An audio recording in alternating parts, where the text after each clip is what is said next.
Svaka ideologija ima svoju filozofsku pozadinu, često puta na prvi pogled nevidljivu. Obično prvo postaju vidljivije njene posljedice, no ako se znade gdje i što tražiti, tada postaju vidljivi i sustavi razmišljanja koji kasnije dovode do vidljivih zahvata.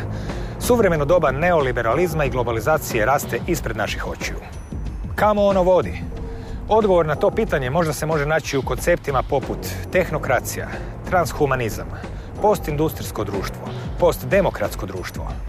Iz tih naizgled apstraktnih koncepata moguće da je proizlaze mnoge vidljive i naizgled nepovezane posljedice, poput GMO-a, kemijskih tragova, morgelona, geoinženjeringa, centralizacije financijskih i političkih moći u svijetu. Iz čega bi slijedilo da negdje u korijenu nisu toliko povezane. Jedan pogled na svijet tehnokracije i transhumanizma nudi poznati svjetski istraživač i aktivist i autor filmova Max Igan. I to ovdje, na Rubu Znanosti.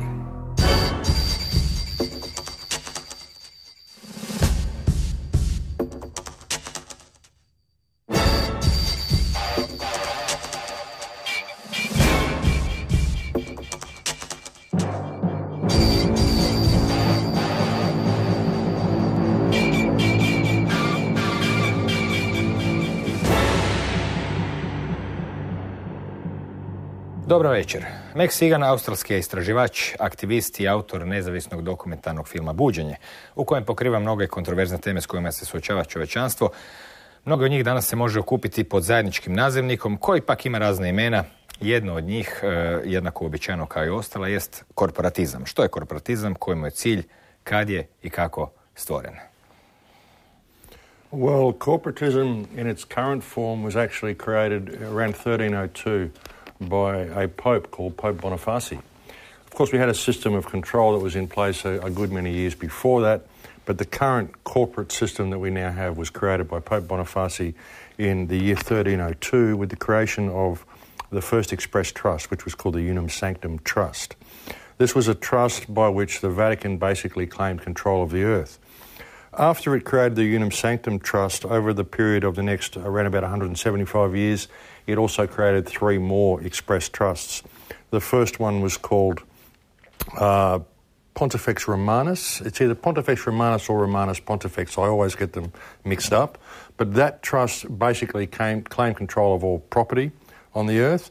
The next trust it created was called the Attorney Regis Trust, which claimed control of all private property. And then the next trust was called Convocation, which claimed control of everybody's soul. And this is when we saw the introduction of birth certificates and all of this sort of stuff, and we saw the corporate structure that now controls the world was actually put into place. And it's been an ongoing progression since that time. And it's been going out right across Europe. It established the Crown Corporation in London, which it's set up basically to control the global financial system. It controls the global spiritual system through the Vatican, and it's kind of merged its tentacles out from there. But that's when the current system that we're sort of enslaved to was put in place. Ako je naša, znači, početna teza da postoji svjetska neka korporatistička struktura, koliko je danas daleko odmakla u svojoj nekakvoj realizaciji te ideje u svjetskoj korporatističkoj državi? Spominjete ponekad da su i države danas tek korporacije, ništa više od toga. Well, states are only corporations. I mean, obviously it's a very ongoing process and it's a very long, time-consuming process to take over the world by means of corporatism. But that's basically what we're seeing. They've done it through the implementation of the central banking systems is how they've done it. That's what they've managed to do in each country. What we see now with the war on terror is actually a bold move to go and put these banking systems in place in all sorts of countries, because the axis of evil that was named by George W. Bush when he started his war on terror was actually every country that doesn't have a central bank. So that's how they've done it. They've gone out and they've set up these central banking systems, and these are basically enslaving all the countries to debt, and all of this debt comes from the one source. It's all fictional, it's all contrived. We've seen what happened here in the Balkans. We've seen the system that you currently, or that you used to have here, the Yugoslavian system, the financial system, was a very stable, very secure, very honest monetary system. But we saw that collapse with the Balkan conflict, and we've seen all the countries that came out of the Balkan conflict imposed with their own central banks. And the one country that attempted to stay out of the EU, Croatia, now being forced into a situation of financial collapse where it's being forced to join the EU. So that's basically the mechanism that they've used to do it, and it's a very slow process. But that is what some people would term the New World Order, the Illuminati, the global system, whatever people want to call it. It's really a global corporation that's being put in place. Well, it's the corporate system that is being used to control everybody within the system anyway. Piramida političkih struktura je danas dosta jasno vidljiva, isto tako više nisu nepoznate niti mnoge analize financijskog svjetskog sustava. No također je zamjetno da postoji cijeli niz djelatnosti koje su na nekakvom rubu prihvaćanja. Očigledno su pred očima, ljudi se zbivaju, međutim opet na neki način su kao u nekoj zoni sumraka. Stalno se vode rasprave, postoji li to, ne postoji li, a baš su upravo te metode i djelovanja čini se najdirektnije vezane uz samog čovjeka, uz njegovo tijelo, uz njegove biološki i kemijski ustroj. Pa mogli bi se malo proći kroz taj sektor sredstava kojima se pokušava kontrolirati ljudska percepcija, zdravlje i slično. Mnogi ljudi na neki način i autori spominju elektromagnetsku kontrolu, što nam danas nije strano. Svako je na neki način opremljen elektronski i tako. Otkuda biste vi krenuli kada bismo popričali o svim tim kemijskim, biološkim i elektronskim načinima invazije na čovjeka i možda je baš elektromagnetska kontrola dobro mjesto za početi? Look, it's difficult to find a place to start. It's such a huge spectrum of control that's in place. You know, that the human consciousness and human society and the human species in general has been bombarded from so many different directions. But of course, electromagnetism is a huge part of it. I mean, when you look at your body, you are basically an electromagnetic being. You're an electrical being even more than you are a biological being. Your body, for example, is 85% water. The chemical makeup of your body is actually quite small, around about 15% of your body makeup. The rest of it is just water. Everything you experience within this biological computer that we call the human body is an electromagnetic experience. The fact that you can hear me talking to you, these are simply vibrations picked up by your eardrums that are sent down a series of neurons and wires and nerve fibers that are interpreted by the brain as electromagnetic signals. Touching the table and feeling the sensation of touch is an electromagnetic signal. Everything that you think, everything you experience is an electromagnetic signal interpreted by the brain. So if you can interfere with that signal, then you can start imposing your own programs. And if you think of it, the body actually runs like a program. It actually runs like a biological computer that operates on electromagnetic frequencies. So it's very easy to intercept that. You could intercept the cornea, for example, and you could put visions in someone's eyes, because when you get vision in your eye, you're just getting light coming in and registering in the cornea. It's being converted inside in your brain. It's being sent to your brain, which tells you what you see. All you have to do is interfere with that at the point where it reaches the nerve endings. The same with the ears. All you have to do is interfere with it. So I believe this is why they are giving people expensive technology so much. I mean, you can get a $1,000 mobile phone on a $1 plan if you take it out on a 2-year plan. And it isn't because they want you to have expensive technology. They want you to have the mobile phone. And we've seen this whole electromagnetic grid being built up around us, and I think it's having an extreme effect on the psyche. Even television, anything that flickers, any lights that you have on, you'll find they all flicker. Street traffic lights, even car tail lights, if you video them, you'll find there's a flicker rate on all of these lights. This again is sending an electromagnetic signal to your brain. It shuts down the corpus callosum, which prevents your left and right brain talking to one another and keeps you very disconnected from reality. This is how they've done it. They've used so many means. They've done it through biological means, through chemical means. The fluoride in our water supplies, which shuts down our pineal gland, stops us from experiencing a lot of higher senses, a lot of the things that do exist outside visible light, the things the shaman talk about that exist outside the 5 sense reality. We're disconnected from all of these things, and the system of control that they use to do it is absolutely massive. It's incredibly massive, and I believe this also relates to the smart meters that have been put around the planet. It relates to the satellite grid. All of it is about electromagnetic control. It really is. Even civilization itself, I mean, civilization that we've come up with is itself a system of control. I don't see why we would have ever come up with the type of civilization we currently have if it was not about control. So it's being bombarded everywhere. We're absolutely saturated in it from all angles. Po pitanju utjecaja i želje da se čak promijeni biološka struktura živih bića, što su pokazali eksperimenti na štakorima sa elektromagnetskim zračenjima? U kojoj mjeri ona mogu utjecati na živa bića? Well, electromagnetics can affect people in all sorts of ways, and the test that you're talking about is very significant because what they did was they actually injected nanoparticulates into rats, and then they exposed the rats to an electromagnetic signal which caused these nanoparticulates to switch the genes of the rats on and off. So this shows that they can control genes by imposing an electromagnetic signal over a nanoparticulate. This is very, very significant research. So, and they're showing that electromagnetics can control biology. You simply have to put a vector in there. You have to put an interface in there, which the nanotechnology is in this instance. But like I said, everything you experience is an electromagnetic signal. Everything is electromagnetic. We have remote controls that can be used to switch channels on televisions. We have wireless phones. We have wireless technology everywhere. Why would we believe for a minute that we are not being affected by this wireless technology when we are electromagnetic beings? And that's the thing. And they're showing you with these tests that they've done on these rats, with the simple introduction of programmable nanoparticulates into a biological organism, they can create genetic changes in that organism using radio waves. So you're seeing this whole system being put in place right around the Earth. Spominjali ste naravno da naše oči prihvaćaju svjetlost koja se onda dekodira u razne slike. Postoji li negdje mjesto u toj slagalici za određene postupke vezane uz žarulje koje su prisutne zadnjih godinu, dvije, tri, gdje se očito vidi nekakva jaka politička volja i želja da se iz nekog razloga uklone starinske žarulje od 2-3 kune sa relativno sa žarnom niti i slično i uvode se nove štedne žarulje, pa u kontekstu ovog što pričate nekako mi se čini da se tu mogu naći poveznice, opet je svjetlost u pitanju, elektrozračenje, ko zna kakve frekvencije. Imate li kakvih stavova vezani uz to? Absolutely. The new CLR light bulbs, the curly light bulbs that people are being forced to use, absolutely, they produce dirty electricity, and I believe these could be used as a means of influencing people within their range, within their frequency range. And you always know when they make you use something, when something becomes part of an agenda and becomes mandatory, then it's part of the agenda. It's being used for a purpose.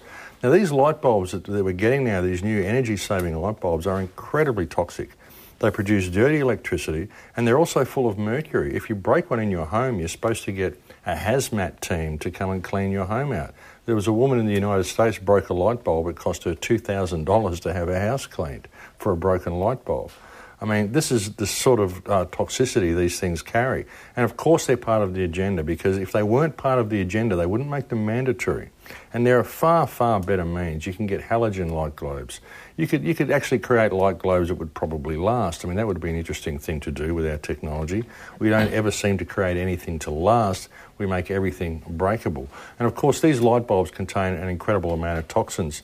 I was recently in Gaza, and I'm actually seeing these curly light bulbs being used out on the street to power the street lights. I'm seeing them being thrown on rubbish tips and just being left there to break and go into the environment. So they're going to cause an enormous amount of damage. And I believe they are affecting us electromagnetically. And I would suggest this is why the smart meter grid is being put in place as well. We're seeing this right around the planet. And this isn't just to read what's going on in your house. These are big wireless electromagnetic grids that are being put in place. And again, as I've said, we are an electromagnetic being. So we need to pay attention to what's being put around us. Zadnjih godina se čak povelo nešto rasprave o jednoj pojavi koja je itekako vidljiva svima, dovoljno samo da pogledaju u nebo. Naravno, riječ je o tragovima oko kojih se vode rasprave. Jesu li to kemijski tragovi ili su to kondenzacijski tragovi, pa se tako i zovu kontrailovi, chemtrailovi i slično. Međutim, svatko, a to nije teško provjeriti, ko si ikad dao malo truda, ako promatrate tragove koji se prostiru u nekim mrežama s kraja na kraj horizonta, može uočiti kako se oni zapravo satima, vremenska komponenta je bitna, satima polako šire dok se ne pretvori u bijelu maglicu koja prekrije cijelo nebo. To ovako govorim opisno jer je doista lako svakom provjeriti tko iziđe i ponekad baci pogled na nebo.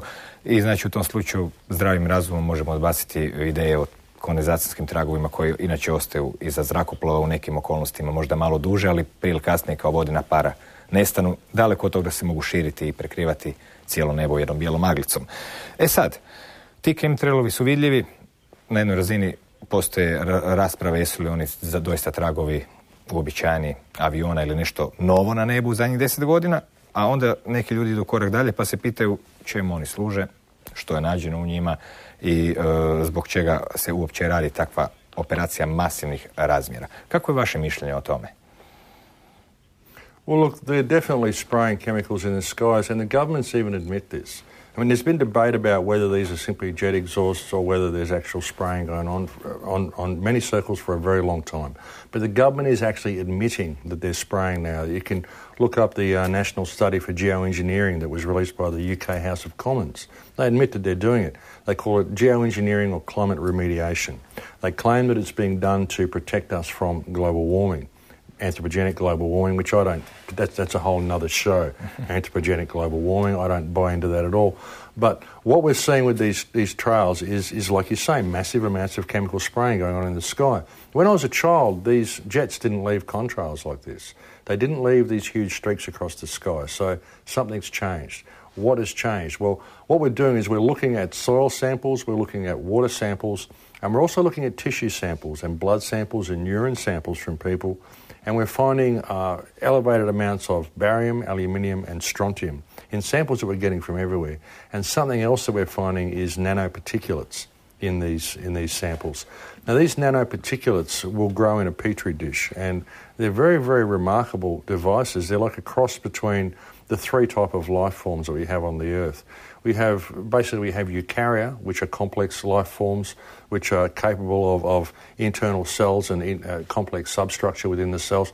We are eukaryotic. Plants, trees and animals are eukaryotic.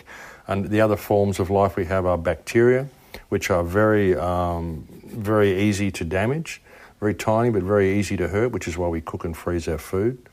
And we have eukarya, which are very, very robust. Archaea, which are very robust, which live in volcanoes, live in the ice shelf, live in lava flows. And what we're seeing in these nanoparticulates is that they are like a cross between all three life forms. So this is almost like a new life form. And we're finding these in samples we're getting from everywhere. So the question becomes, where are these coming from? What's the common denominator? And the only common denominator we can find is the chemtrails, is the spraying in the sky. Because we're finding these elevated amounts of barium and strontium and aluminium in lakes that are isolated, man-made lakes that have been recently formed, that are on hilltops with forests around them, away from highways, away from industry. We're finding that after a few years, these lakes have incredibly elevated levels of aluminium and barium. So where's it coming from? It has to be coming from the atmosphere. The only thing that's changed in our atmosphere over the last few decades is the chemical spraying we're seeing in the sky, the so-called contrails that people call them. My father actually ran an airport, and I used to spend a lot of time at the airport with him, and he used to point out clouds to me and go through the whole lot with me. We used to get very excited when we saw a jet leave a contrail when I was a child, because these are very, very rare. But now we see almost all jets leave contrails almost all the time. So something has very much changed. And I believe that this is where we're finding all of these things coming from. I believe that it is real. And like I said, governments are admitting it themselves that they're spraying. The question is, do you believe what they're telling you about why they're spraying? And if they are spraying for climate remediation or geoengineering to protect us from global warming, why are we finding these heavy metals and dioxins and toxins and nanoparticulates in the chemtrails? Is there a hidden agenda behind this that they're not telling us about? I would suggest that there is. Since when has government really told us the truth about anything? Kada pričamo o nanočesticama i općenito toj nekakvoj novoj vrsti tehnologije još nedovoljno prepoznatoj, zadnjih nekakvih 5-6 godina, možda i duže, se počeo pojavljivati jedan pojam za kojeg sam iz početka čuo u knjigama s one strane oceana, to je pojam morgelona, jedne neobične bolesti. Međutim, u zadnjih pola godine, godinu, na moju žalost i neugodno iznenađenje, nazvalo me nekoliko stvarno ljudi zabrinutih iz Rijeke, bilo je slučajeva iz Novog Sada i drugdje, koji su opisivali slične simptome te pojave za koju zapravo se danas nekako čak malo izmiče klasifikaciji. Očigledno da bi se tu možda moglo raditi o nekakvoj nanotehnologiji zbog nekih specifičnih karakteristika. Kako biste vi ukratko opisali što su to morgeloni, neki zovu to bolešću morgelons, i kako se manifestiraju za početak? Morgellons is like lesions or sores that people are getting on their skin. They're like open sores, and they're finding that they're weeping and they're exuding fibres. Some people are actually finding very, very tiny metallic devices in there as well. What we're seeing if we take these fibres out and put them under a microscope is exactly what I'm growing in petri dishes. See, what we're seeing is that we can get tissue samples from people that don't display any symptoms of Morgellons. We can get blood samples, probably get blood samples from you and tissue samples from you. We can put them in a petri dish, we can culture it, and we can grow these same fibres that look a lot like Morgellons. So what it would appear is that Morgellons is people who their bodies are rejecting the nanoparticulates that are coming down in the chemtrails, whereas most people seem to be integrating these nanoparticulates. Most of us are integrating them because they're in everything. I mean, if they're being sprayed in chemicals in the sky, then they're in everything. And they even tell you what they want to do. They tell you that they wish to merge humankind with machine. There was recently a film that came out called Transcendent Man by a man called Ray Kurzweil. He talked about how he wishes to merge humankind with machine, and they intend to do it with nanotechnology. They say that soon nanotechnology will infuse everything, all the rocks, the trees, the plants, everything will be infused with intelligent nanotechnology. Well, if they intend to do this, how do they intend to do it? What would be the delivery system? You would have to use something like aerial spraying. So this would appear to be what they're doing. But like I said, we are growing Morgellons syndrome in a petri dish from people who do not display symptoms of Morgellons. So Morgellons is almost like the canary in the coal mine. Morgellons is the early warning signal, I believe, and we're getting reports of Morgellons in Australia. You're getting it here in Croatia. They're getting it all across America, but it's only certain people that are getting it. Of course, mainstream medicine and mainstream science says it's fictional. People are making it up. They're making up these sores they have on their body. Na koji način je moguće proglasiti fikcijom nešto što se može vidjeti u stvari, kao što zapravo svatko može provjeriti? Na internetu postoji puno slika. Kakva su objašnjenja iza toga? Što zapravo, na koji način se može reći da nešto što je vidljivo zapravo proizvod mašte? Well, what we're hearing from these doctors is they're saying, look, people must have seen this on the internet, and then they got a sore on their body, and they got one of their pieces of clothing and they rubbed fibres into it. So it's got fibres coming out of it, and people do this sort of stuff. They're all crazy, and they come in, they claim they've got nanoparticulates growing out of their body, but really what they've done is they've rubbed their pullover on a wound. That's what they're saying. That's what the doctors are saying. Što opisuju ljudi koji pate od Morgellona? Kakve simptome? Well, they're very painful lesions, and like I said, fibres kind of growing out of these sores on your hands. They have a very, very difficult time getting them to go away. I don't know anyone that's been able to heal them. There is reports of using a certain sap from a gum tree in Australia that I believe is making them clear up. But whether it's making them clear up or whether it's just taking away the symptom is another thing, because if these are actually nanoparticulates that are inside people's bodies, well, what are they doing on a biological level? What are they doing to our DNA? How are we being genetically modified? And that's what appears to be happening, is that the entire planet and every body and everything on it is being genetically modified by the people at the top, who we would term the elite. They're doing it by changing the chemical structure of everything, changing the genetic structure of everything through GM food, through additives that they're putting into the environment, through fluoride, and now through nanotechnology. It's all leading towards this transhumanist agenda. And it's really quite interesting. And Morgellons is the giveaway. Morgellons is the real giveaway because, like I said, you can grow this in a petri dish. And when you look at the GM agenda and you look at the chemtrails and you look at HAARP and you look at the electromagnetic grid that's being put in place, none of it really makes a lot of sense by itself. But when you consider the possibility that chemtrails contain programmable nanoparticulates, then it all falls into place. It all makes sense. You can understand why they would be giving vaccinations to certain sections of population to set up certain genetic environments within certain sections of the population. You would explain why the elite would be spraying themselves.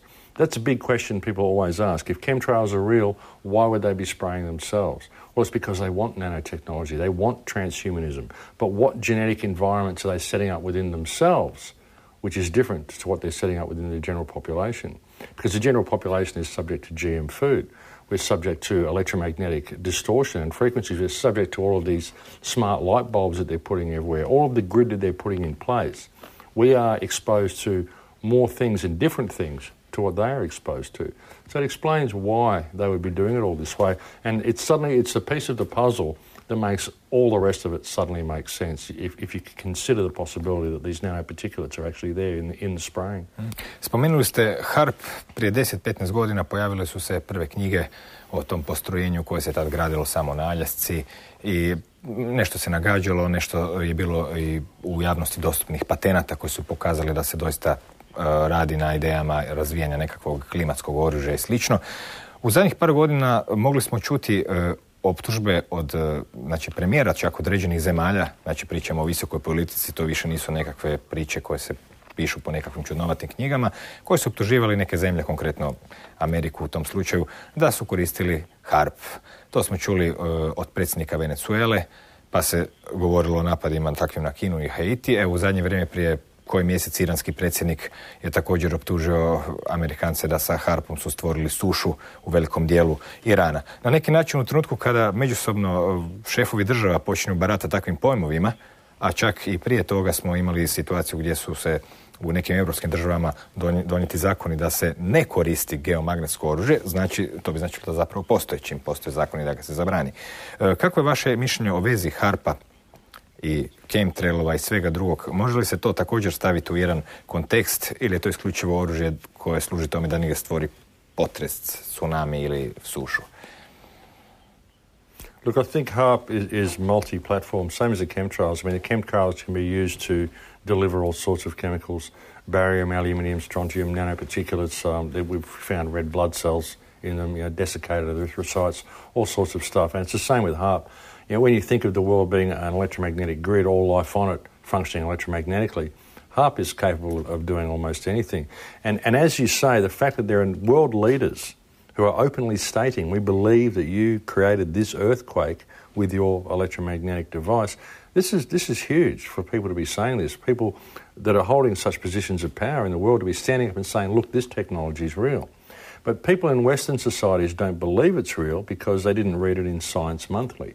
It wasn't reported on the news because they think if it's real, the television will tell them that it's real. And really, I mean, the television, Western media, it's used to brainwash and propagandise people and indoctrinate them into a certain way of thinking. It doesn't give them news at all in any way, shape or form. HARP, I believe, is capable of so many things.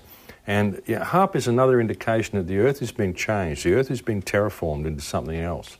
The environment is being changed. The genetic environment is being changed. All of it is being changed right under our noses, and we're not really paying attention because we're too caught up in the television. HARP is an insidious system, and when it was turned on, people thought it might just create a chain reaction that would suddenly destroy the Earth. And the scientists who created it didn't know if that would happen or not, and yet they turned it on anyway because they just wanted to find out. So this suggests that it's like mad scientists. It's like watching a monster movie or something. I mean, these people are not sane. You simply don't act this way if you are. But I mean, when you think of the world as an electromagnetic grid and everything on it is electromagnetic, HARP plays a huge role in influencing the sphere here. Dobro, već ste spomenuli i cijepljenja. Eto, nedavno u svijetu je dosta postala popularna rečenica Billa Gatesa koji je rekao da sa dobrim cijepljenjem možemo smanjiti populaciju planeta. U kojoj mjeri postoje naravno jake indicije da je depopulacija, odnosno smanjenje broja stanovnika na Zemlji, dio plana, to je dokumentirano u raznim dokumentima od MSN 200, Henry Kissingera pa nadalje. Koji bi bio tome cilj i na koje načine se to zapravo misli napraviti? Well, vaccination would be a huge opportunity for people to create a population reduction. And vaccination, I believe, has been used to do that very much. Bill Gates really let the cat out of the bag with that statement. With a good population plan, we can reduce the population by 12 or 15%, I think he said. With what vaccination plan? With the vaccination program. And you think, well, hang on a minute, aren't vaccinations supposed to preserve life? And here is he talking about the fact that it's going to reduce the population. And people just lap it up, they just watch it and they don't pay attention to what was actually said. Oh, with a good vaccination program, we can save the world, is the way it came across. But they want to save the world by reducing the population because they put the blame on us. Apparently we're the problem. We're like a disease. It can't be the corporate system that we're forced to abide by, the legal parameters that protect that corporate system, which is being used to destroy the planet. They've got to blame the people and say that you can save the planet by putting in dirty light bulbs in your house, but we still let the corporations run amok. And vaccinations play a huge role in this. And I believe the vaccinations also, as I said, they set up a genetic environment in certain sections of the population. So they create certain genetic codes in those sections of the population. And I think that vaccinations are what are also being used to spread AIDS. I don't think that AIDS has anything to do with HIV, to be honest. I've done a bit of research into this, and I think that what you find is that most of the population, or a good percentage of the population, is actually HIV positive, that HIV doesn't cause AIDS, that what does cause AIDS and what kills the people is the drugs they give them to treat the HIV. So again, it's a depopulation program, that's all it is.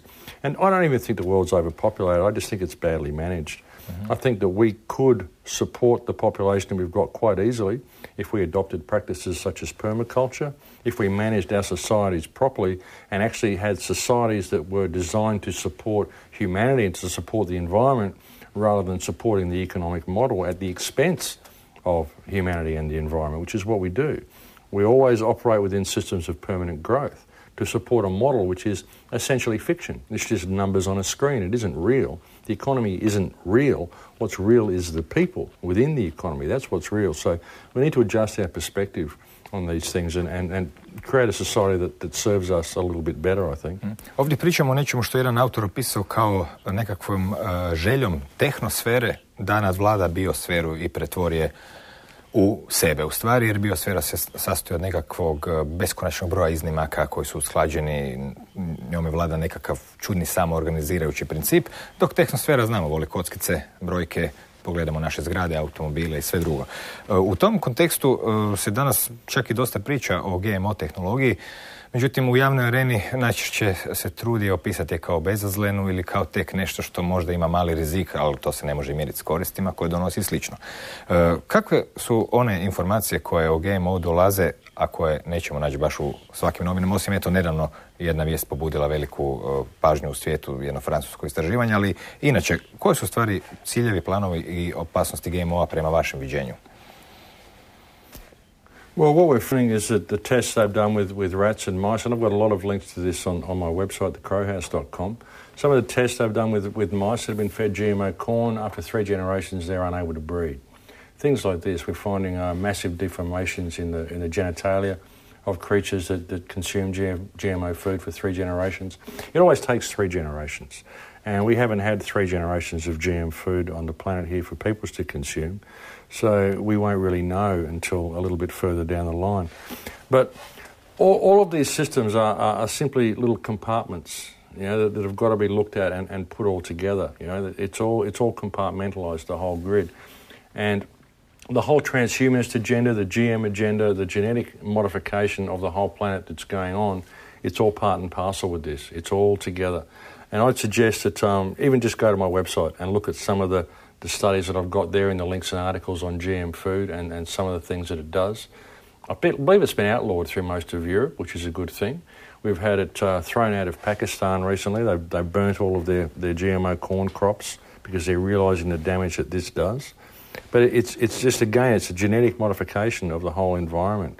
And it's being done on incremental levels, little bits that people don't notice. And it might look good and it might look attractive and it might look like a great new boon for society, but when you step back and you put it on the bigger picture, you see how it's all just a system of control that's being put in place. More and more control. You know, compartmentalise things more and more, digitise things more and more, put things more in a grid-like pattern more and more, because it's far more easy to control humanity that way. Far more easy to control consciousness, to stop consciousness evolving to what it could be, to prevent the humankind being what they could be. It's all about control. Everything that they do is about control. Postoji cijela filozofska pozadina iza korporatizma ili novog svjetskog poretka o čemu pričamo i uvijek je zamotano u neke tajanstvene pojmove za koje danas već možemo čuti kako ih izgovaraju nekakvi vrhunski svjetski priznati, ne znam, filozofi, znanstvenici, pa čak i političari koji imaju nekakvu kao širu znanstvenu podlogu. Recimo, jedan od njih je vrlo popularan smjer transhumanizma kojeg ste spomenuli, znači nešto što nadilazi ljudski rod. Potom imamo pojam postdemokratskog društva. Što bi to moglo značiti?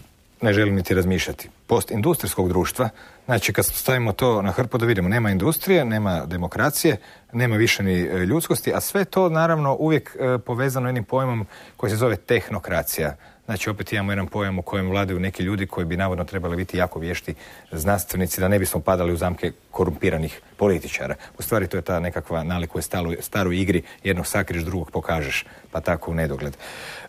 U kojoj mjeri je filozofija transhumanizma prožeta kroz korporatizam i općenito svi ti pojmovi tehnokracija, postindustrijsko doba, postdemokratskog doba i koja je u stvari filozofska nekakva podloga, jer svaka ideologija, pa tako i ideologija korporatizma u svoj pozadini ima određenu filozofiju.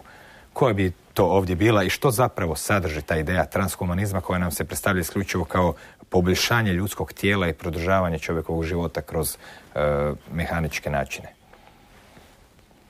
Well, transhumanism and technocracy, I mean, as again, I mean, the philosophy is again control. That's the philosophy. You can really sum it up in that one word. But see, what they've done, I mean, if you look into shamanism, you'll find that we actually have, as I was mentioning earlier, we have a lot of higher senses. We have a lot of things that exist outside visible light. There's a lot more to reality than what we can perceive to be there. And what they've done is they've limited our understanding of what's actually there by keeping us locked into a left brain education, shutting down our corpus callosum, feeding us biologically inferior products which have shut down our pineal gland and locked down our senses. And so we can't access all of these higher realms. And so then what they do is they bring us technology to replace these higher senses. It's like if you're a Lamborghini driver and I want to sell you my Honda, you're not likely to buy my Honda from me unless I come and steal your Lamborghini first. And then if you've got to get to work, well, you're probably going to buy my Honda. And that's what they've done. They've stolen our Lamborghini and they're trying to sell us their Honda. And we're all buying into it. For the most part, people are buying into it. They think technology is wonderful. They think technocracy is wonderful. But really, it's a dehumanization of humankind. It's almost like the birth of a new human, the transhuman, where technology and biology is merged together. And that might seem like a good thing to people, but if you're able to communicate to your friends telepathically through technology so you don't need to pick up your mobile phone anymore, what it essentially means is that your thoughts are being monitored. You know, so this is a way of monitoring the human system. It's a way of interfering with the human system, with the human biology. And if you think of the human body as a biological computer, it's also a way of hardwiring a back door into the body computer. So therefore you can control it any way you want. You can send signals to and fro. Even people that have microchips, they can go past a microchip scanner and they can get read and they can write to the chip on that scanner as well. So they can write new information to these chips that people are getting put into them. So what information are they putting in there? What programs are being run? Would you be able to put an element within a chip which would cause people to spontaneously have a heart attack at 65 when they've outlived their usefulness? I mean, there's all sorts of possibilities that could be incorporated into transhumanism. And I believe that the way transhumanism is being implemented is from the inside out. A lot of people think, it's going to be microchips, it's going to be plantons, it's going to be add-ons, eye patches, earpieces, all this sort of stuff like the Borg, like we see on television. But what if there's another way? What if they can do it by introducing nanotechnology and a specific genetic environment into the system, and they can change you from the inside out, recode your DNA? There's things that we're finding in some of these samples that we're in the Morgellons dishes that we're growing. We're finding things called Nano Arrays. Nano Arrays are devices which are used for hybridizing DNA. So this is what's going on. This is the transhumanist agenda, is to merge man with machine and create basically the Borg is what they're talking about. They want to create a race like the Borg. Even in the film Transcendent Man, they talked about when we actually go to space, what we will be doing is sending out nanotechnology infused with artificial intelligence so it can go out and harness other things out in the universe to improve the overall intelligence of man. What they're talking about is sending nanoparticulates out there to assimilate the rest of the universe so it all becomes us, so we become this machine god that the transhumanist believes we should become. I believe that we are perfection anyway. We are capable of so many things. Reality could be very, very different from what it is if we were left to our own devices, if we were allowed to use our imagination properly, if our education system actually educated rather than indoctrinated. The world could be very, very different. And it's going to hell in a handbasket, and it's doing it at very, very rapid speed because people aren't paying attention. They're not paying attention to the power that they have within themselves, and they're allowing this false reality to be imposed on them, this merging with machine, which is all about control. Because once you merge with a machine, it gives the ability for someone external to yourself to control the organism which is yourself. So it's very dangerous. Tu postoji jedan novi pojam koji možemo staviti kao dobar opis, a to je mentalitet roja. U stvari radi se o tome da kada pričamo o tome da smo sve već vidjeli u SF filmovima, pa se često mogu čuti kritike, a to si pokupio iz SF filma, najčešće se radi u stvari o nečem što se zove prediktivno programiranje. Stvari se stavljaju u razne filmove i onda kada jednom dođu za 10-20 godina kod nas, na neki način nam se čini da je to logičan slijed, da je tako trebalo biti, da smo to već vidjeli, a upravo Borg, kojeg se naravno suprotstavile Zvijezdane staze, predstavlja taj mentalitet roja u koji očigledno kroz taj korporativni sustav na neki način ljudi ulaze, jer dogod ljudi ne prihvaćaju da bi ono što im se nameće, dotle mentalitet roja neće niti postojati. Međutim, u trenutku kada će svijest biti na toliko sužena u tolikoj mjeri da zapravo neće biti bitan pojedinac nego cjelina, na putu smo da imamo jedan mentalitet roja. Zanimljivo je što su sve te velike osvajačke i kolonijalne sile tijekom zadnjih par stoljeća, gdje god su dolazile, sustavno zatirale domaće tradicije. Pogotovo su im na meti bili lokalni, da tako kažemo, stručnjaci, lokalni znanstvenici zvani šamani. Što su to šamani imali da su bili takav trn u oku engleskim, portugalskim, španjolskim, nizozemskim i svim drugim kolonizatorima, koji su u stvari neka vrsta, neću reći preteče, nego korporatista onog doba? Well, the thing is, really, when you look at this corporate system that controls us, I mean, the rabbit hole goes so deep. If we were to even just dismantle this system and bring down the banking cartels, have mass arrests like some people are talking about, change the money system, you know, it's still not going to really change things, because when you really start going down the rabbit hole and look at how disconnected from the earth we actually are, we see that it's almost an insurmountable hurdle to get us back to what we should be. What you find in the shamanistic traditions is that they still have this connection to earth. I was recently in South America, and I did a series of Ayahuasca ceremonies in South America at a place called Tierra Vida. And what I got from those ceremonies was a massive connection to the Earth Mother. Massive, absolutely incredible. And when you see the system that we've got, the structure of our society, it's very mechanical, it's very machine-like, it's very disconnected from what we are as natural human beings. And so this is why the shamanistic traditions were such a threat to this society. This is why the Crown Corporation, the Vatican system, went to such an extraordinary amount of effort to wipe these cultures out. You know, they created the pirates, they created the East India Trading Company that went out, and when it found these shamanistic cultures, it decimated them. And to even talk about paganism or pantheism or the knowledge of the plants was punishable by death, because this is the biggest threat to this system that is faced.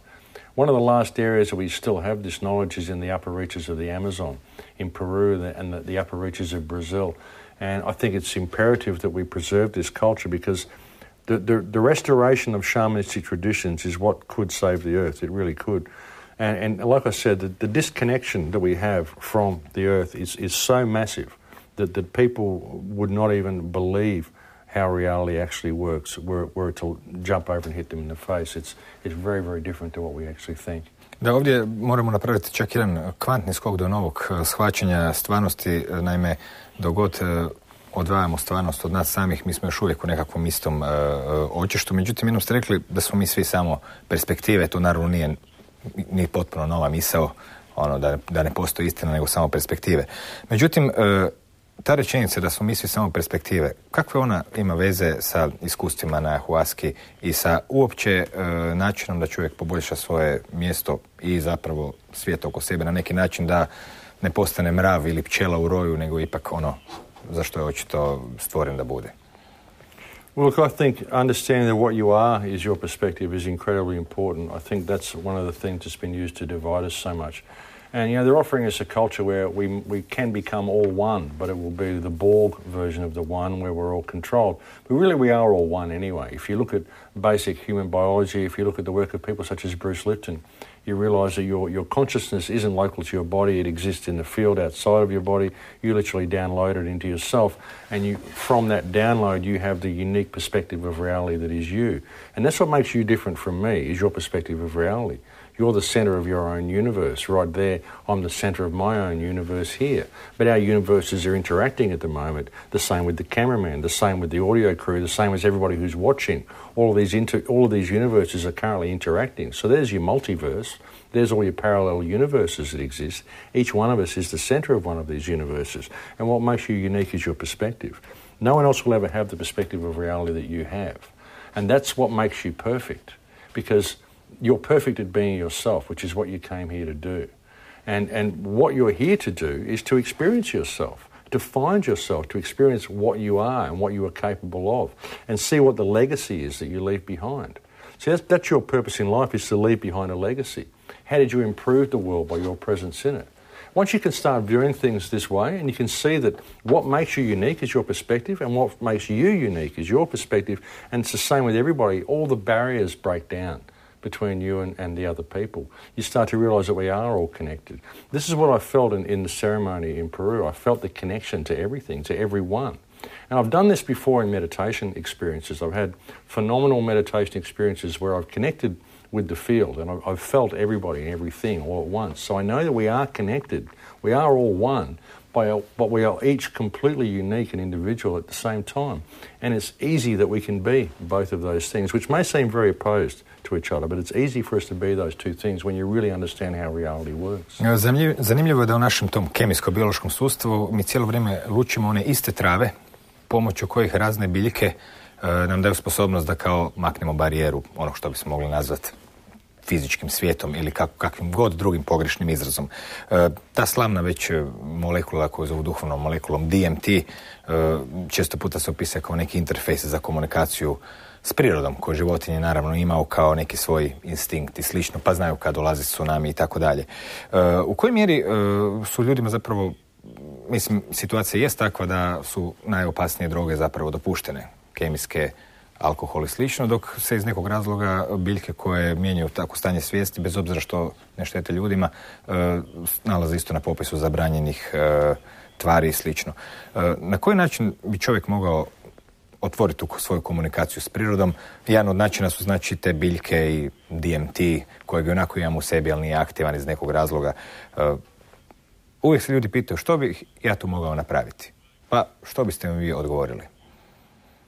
Well, I'd recommend changing your diet. I mean, you really have to change your diet. People consume far too many toxins. They don't realise that they are. There's been suggestions that drinking distilled water can also open your pineal gland. And I think a lot of it comes to do with your energetic state as well. So we live in a system which is based on fear. It's all fear-based mind control. We're always in fear of something. Fear of not having enough money to pay the bills, fear of what people think of us, fear of the way we judge ourselves. Is this going to work? Is that going to work? We're always attaching emotion to outcomes, and we're always in a constant state of fear. So changing that vibration helps a lot. DMT is a remarkable chemical because DMT is produced in your spine. It's distributed through your body via your pineal gland, and it doesn't happen in most people because their pineal gland is usually calcified by the time they're about 8 years old.